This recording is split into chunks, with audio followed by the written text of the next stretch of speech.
बिलावल साहब कह रहे हैं कि उनको धमकी मिली मार्शल्लाह की। अगर वो इतनी तवंगर हैं, इतनी तगड़े हैं, तो जरा नाम बताएं। कि हमारी आंखें बंद कर लेने से इमरान खान के दिल से छोटे हो जाएंगे तो हमारी गलतफहमी है।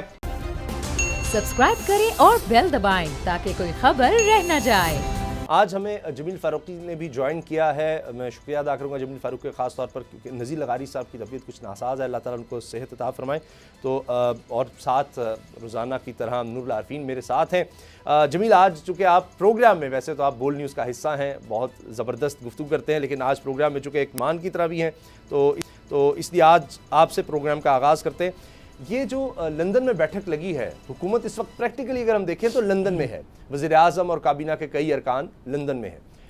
लंदन से जो पाकिस्तान के फ़ैसले होने हैं, वो कौन से फ़ैसले हैं जिनके लिए एक तो लंदन जाना पड़ा? और मरीम साहिबा, चूँकि हमने हमेशा देखा है कि असल में जो कुछ नवाज़ शरीफ साहब ने कहना होता है, वो कई दफ़ा मरीम पहले ही बोल जाती हैं जज्बात में, तो वो तो वाज़े कह रही हैं कि ये गंद हम नहीं उठा सकते, 2-3 साल चाहिए ठीक करने के लिए। मैं कहती हूँ कि फ़ौरन इलेक्शन में चले जाओ। तो क्या जो पार्टी है, जो मुझ तक इत्तलात है, वो ये है कि जी पार्टी की मेजॉरिटी कहती है नहीं, फौरन नहीं जाना। वो जरदारी साहब के ख्यालात की हामी है नून लीग। लेकिन अब मियाँ नवाज शरीफ साहब जो कह देंगे तो ये तो बड़े बड़े भी मानते हैं कि उनका जो कहा है वो हरफ आखिर है, नून लीग कुछ भी नहीं कर सकती। जब मियाँ साहब का जो फैसला आ जाए, वो सुनते ज़रूर हैं, करते अपनी हैं। क्या करने जा रहे हैं, फौरी इंतखाबात या अभी वक्त गुजारेंगे? बहुत शुक्रिया उसामा, आपके शो पर आकर बड़ा अच्छा लग रहा है। और एट द नक ऑफ द आवर हमारे दोस्तों ने कहा कि आपने बैठना है तो बैठना फिर बनता है, लेकिन वो जो लंदन में जाकर बैठ गए हैं ना, आपने एक जुमला अभी अदा किया कि हरफ आखिर, तो PMLN के अंदर मियाँ नवाज शरीफ साहब के जुमले ही होते हैं या फैसला उन्हीं का होता है। तो इस तरह के गैर फितरी इत्तेहाद में हरफ आखिर कोई होता नहीं है। बाय द वे, जरदारी साहब अपनी पॉलिटिक्स कर रहे हैं, मरियम नवाज शरीफ साहिबा अपनी पॉलिटिक्स कर रही हैं, मियाँ शहबाज शरीफ साहब अपनी पॉलिटिक्स कर रहे हैं। जरदारी साहब चाहते हैं कि इंतखाबात की तरफ ना जाया जाए, मियाँ नवाज शरीफ साहब और शहबाज शरीफ साहब चाहते हैं कि बहुत ज़्यादा देर से नहीं, लेकिन कम अज़ कम इतनी जल्दी इंतखाबात हो जाएं कि वो ज़्यादा जलील होने से बच जाएं। जरदारी साहब कहते हैं कि इमरान खान साहब को निकालने में उनके पार्टी वर्कर्स का हाथ नहीं है जो मुनहरफीन थे। हम तो एक वोट भी उनका लिए बगैर उनको हटवा चुके हैं। जबकि मरियम नवाज शरीफ साहिबा ने कल ही जलसे में यह कहा कि इमरान खान साहब को अगर निकाला है तो उनके अपने लोगों ने निकाला है। तो ये एक बड़ी डिवाइड है जिसको एनालाइज करने की जरूरत है।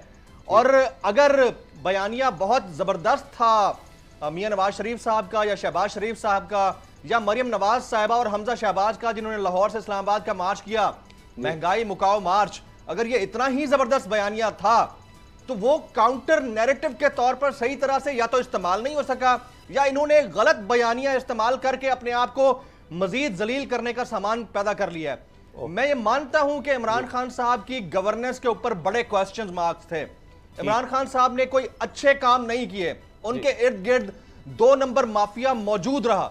इसमें भी कोई दूसरी राय नहीं है कि इमरान खान साहब ने जिन जिन मामलात के ऊपर इस्लाहात करने के हवाले से वादे वईद किए थे, वहां पर पहली बुनियादी ईंट तक नहीं रखी गई।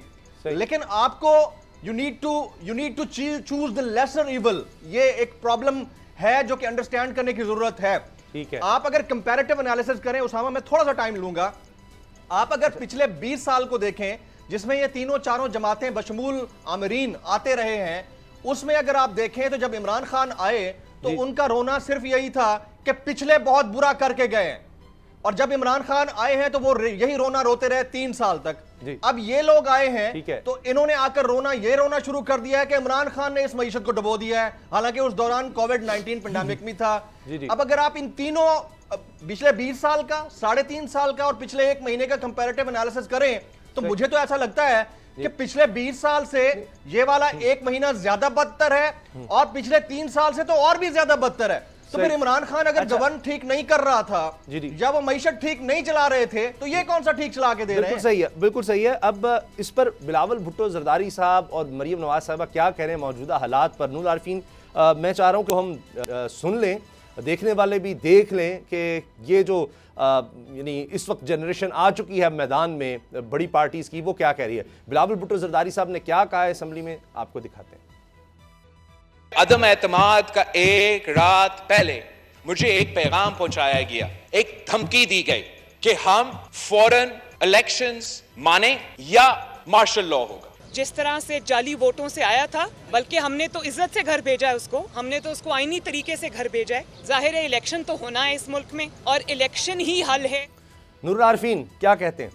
मेरे पास अल्फाज की ज़रा कमी पड़ गई है, कंफ्यूजिया गया हूँ। समझ में नहीं आ रहा कि पहले उस जम्मे गफ़ीर की नज़र उतारूं, वो जो वहाँ ठाठे मारता इन्वर्टेड कॉमाज में समंदर है।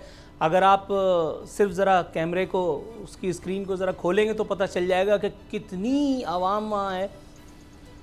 कल जहलुम में जो कुछ हुआ, जहलुम मेरी मालूमात के मुताबिक सिर्फ उतना बड़ा नहीं है जितना कैमरे दिखा रहे थे या कैमरों को हिदायत थी कि वो दिखाएं। दूसरी बात, जो बात अभी हो रही थी मईशत की ख़राबी का नौहा पड़ा जा रहा था, इसमें तो कोई दो राय नहीं है। इस 3.5 साल में जो कुछ हुआ, 70 साल में जो कुछ हुआ, वो बहरहाल अप टू मार्क नहीं कहा जा सकता। जमील फ़ारूकी साहब ने अभी फरमाया कि पिछली हुकूमतों का रोना, इमरान खान साहब रोते रहे। उन्होंने ये भी तस्लीम किया कि एक ईंट भी तरक्की की नहीं रखी गई, उसके बावजूद उनका इसरार है कि लेसर ईवल के तौर पे इमरान खान को कबूल कर लिया जाए। मैं नहायत अदब, इज़्ज़ और एहतराम के साथ अपनी राय रखने की इजाज़त जमील फ़ारूकी से भी और आपसे भी चाहता हूँ। जी, ये कैसे तय किया जाएगा? इमरान खान के जलसों को देख करके तय किया जाएगा कि इमरान खान लेसर ईवल है? वो 3.5 आदमी जो इस वक्त इमरान खान के साथ खड़े हैं, वो देख करके तय किया जाएगा कि इमरान खान लेसर ईवल है? आप खुद कह रहे हैं कि तब्दीली के नामाबर उनके साथ 2 नंबर लोगों की लाइन लगी हुई थी, तो फिर इमरान खान लेसर ईवल कैसे हुआ? नहीं, इमरान खान लेसर ईवल कैसे हुआ? मेरे अपने हिसाब में, मेरी अपनी कैलकुलेशन के मुताबिक इमरान खान के दौर में अवाम को जा बजा पहले पेट्रोल बोहरान, अदविया बोहरान, गंदुम बोहरान, चीनी बोहरान और हर बोहरान के बाद, अगर मरियम साहब जो कह रही हैं आपकी नज़र में क्या इजाजत दे दें तो शायद नहीं। असल में टाइम कम है, हमने अगली खबर पर भी जाना है। समी इब्राहिम साहब वाला मामला है, उसमें अब उनको धमकियां भी मिल रही हैं। चलें आप अगली खबर पे चली जाइए। नहीं, चलें इस पर दो जुमले तो बोल दें। अब हमने देखिए दिखा दिया है बिलावल साहब का बयान कि जी 2018 में जिस तरह इदारे ने कुछ छीन लिया, और अब वो कह रहे हैं कि जी मार्शल लॉ की धमकी थी, और मरीम साहिबा का ये कहना कि जी इलेक्शन फौरी जाना चाहिए। इस पर कमेंट तो कर देना आप। मरियम साहिबा के कहने से कुछ होता अगर है तो ठीक है, फिर इलेक्शन में चले जाएंगे। वो फैसला लंदन में होगा। ईमानदारी की बात है, इमरान खान नहीं तय करेंगे, वो मरियम नहीं तय करेंगी, वो नवाज शरीफ तय करेंगे, और उसके बाद अगर इजाज़त थोड़ी बहुत मिली तो शहबाज शरीफ तय करेंगे कि इलेक्शन में जाना कब है। बिलावल साहब कह रहे हैं कि उनको धमकी मिली मार्शल की। अगर वो इतनी तवंगर हैं, इतनी तगड़े हैं, तो ज़रा नाम बताएं, उसका नाम और ओहदा दोनों बताएं कि जिसने उनको उसने मार्शल की धमकी दी थी। उसके बाद फिर बैठ करके हम तबर्रा शुरू करें। और किसी वजीर की धमकी से तो मार्शल लॉ नहीं लग सकता। मार्शल लगाने के लिए कोई और फैसले करता है। बहरहाल समी इब्राहिम साहब वाला मामला, ये बड़ा अफसोस और दुख के साथ कहना पड़ता है कि एक तरफ FIA की हम फुर्तियाँ देख रहे हैं, और जो वाज़ेह तौर पर नज़र आता है कि कानूनी तौर पर जो काम वो नहीं कर सकते वो किए जा रहे हैं। जमील फ़ारूकी, अब बात ये आ गई है कि जनाब अब जो खुद को साफ़ी कहेंगे वो ये कह रहे हैं, मतलब लिखा है समी साहब और 2 और सीनियर जर्नलिस्ट के नाम लेकर के जी ऐसे लोगों को तो गोली मार दी जाती है। आप सोचिए ज़रा कि अब बाकायदा धमकियाँ दी जा रही हैं कि जी ये मतलब ये कोई खुदा न खास्ता ऐसे लोग जो है उनको गोलियां मारी जाती हैं। क्या इस पर FIA को खामोश रहना चाहिए? उसामा, बहुत ही अफसोसनाक है ये बात। इससे पहले कि मैं इसके ऊपर कमेंट करूं, एक छोटा सा 2 जुमलों में बात कर दूं, अगर आप इजाज़त दें। इस पहले जो बात हो रही थी, देखें, दुनिया फरिश्तों की दुनिया नहीं है। कम है। हम फप्पे कुटनी मासियों की तरह तंज तो कर सकते हैं, ज़ाहिर है दुनिया इंसानों की दुनिया है, इसमें सारे इंसान ही होंगे। इंसान आदम की औलाद है, आदम खता का पुतला है, और जिस सिस्टम के अंदर जिसको जो काम मिलेगा वो उसी सिस्टम के अंदर रहकर करेगा। तो Imran Khan was a handicapped prime minister, everybody knows, और उनको जो सिस्टम मिला उस सिस्टम के अंदर रहकर उन्होंने किया। गलतियां मैं फिर कह रहा हूं उनकी होंगी, कोताहियां उनकी होंगी। और अगर आप नैरेटिव को देखते हैं या अगर आप उनके जलसों को देखते हैं, तो जितना बड़ा नैरेटिव का मॉन्स्टर एनाकोंडा इमरान खान ने खड़ा कर दिया है, उनको सियासत नहीं आती होगी, वो बिल्कुल नादान तिफल मकतब किस्म के सियासतदान होंगे।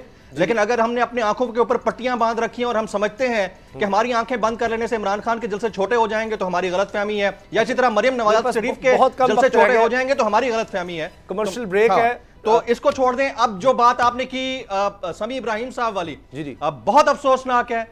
बहुत वैलिड ग्राउंड्स के ऊपर समी इब्राहिम साहब और उन जैसे तमाम सहाफी, हम उनके तिफल मकतब, हमारे पास ये राइट है कि कॉन्स्टिट्यूशन के वो तमाम पिलर्स जो इस कॉन्स्टिट्यूशन का हिस्सा हैं और इस डेमोक्रेसी का हिस्सा हैं, उनसे सवाल किया जाए।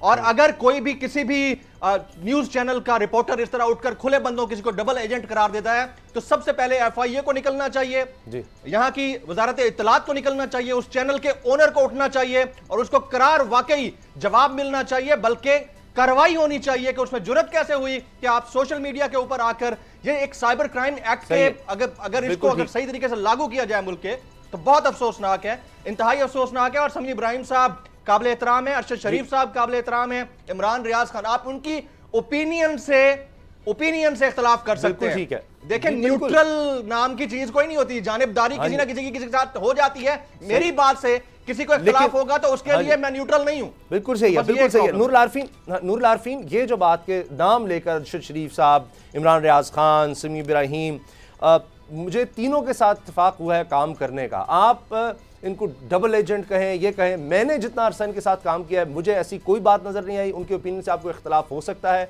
मैं ज़ाती तौर पर जितना अरसा काम करके मैंने देखा है, इन लोगों से मैंने बहुत कुछ सीखा है। और उनके बारे में या किसी भी शख्स के बारे में, चले ये तो मैं ज़ाती तौर पर आपको बता रहा हूँ कि जी मैं जानता हूँ जिस हद तक मैंने देखा, उनके बारे में आप ये कहना शुरू कर दें, एक साफ़ी जो खुद को कहलाता है, किसी इदारे से उसका ताल्लुक है, तो पीछे तो फिर कोई होगा, वरना इतनी आसानी से कहा जाए ऐसे लोगों को जी गोली मार दी जाती है। ये आज से पहले कभी नहीं हुआ। नहीं, बिल्कुल हुआ है, क्यों नहीं हुआ। अब सारा आलम को गोली नहीं मारी गई थी, अब सारा आलम साफ़ी नहीं था, किसी साफ़ी ने धमकी नहीं दी थी। समी साहब की बात की, मैं अपनी गुफ्तगू को महज समी इब्राहिम साहब तक महदूद रखूंगा। मैं दीगर दो साहिबान के बारे में एक लफ्ज़ नहीं कहना चाहता, लेकिन इस बात से बिल्कुल इत्तेफाक है कि ये कोई तरीक़ा नहीं है कि कोई भी उठे किसी के भी बारे में फतवा दे कि इसको हंटर मारो, इसको कोड़े मारो, इसको गोली मारो। और ये सिर्फ उन माशरों में होता है जहाँ कानून नाम की अमलदारी, उसका निफाज नहीं होता। ये कमज़ोर हुकूमतों के नाक के नीचे होता है, इसमें कोई दो राय बिल्कुल भी नहीं है। मैं अगेन एक बात मैं कहना चाह रहा था, मुझे एक सुनने में आया कि Imran Khan was a handicapped prime minister, लेकिन ये कितना तरफा तमाशा है, ये कितनी खूबसूरती है, हालात की कितनी सितम ज़रीफ़ी है कि एक माजूर, एक हैंडीकैप्ड प्राइम मिनिस्टर, एक नाकाम प्राइम मिनिस्टर अब गैरत का चूरन बेच करके और अवाम को अमरीकी ग़ुलामी या बैरूनी आकाओं की ग़ुलामी या उनके तसल्लुत से निजात दिलाने के लिए चला है। मैं सलाम तहसीन पेश करता हूँ उन निगाहों को जो इनमें भी पॉजिटिविटी ढूंढती हैं। शायद मेरी ही अकल का फेर है, मैं अपनी ख़ता तस्लीम करता हूँ।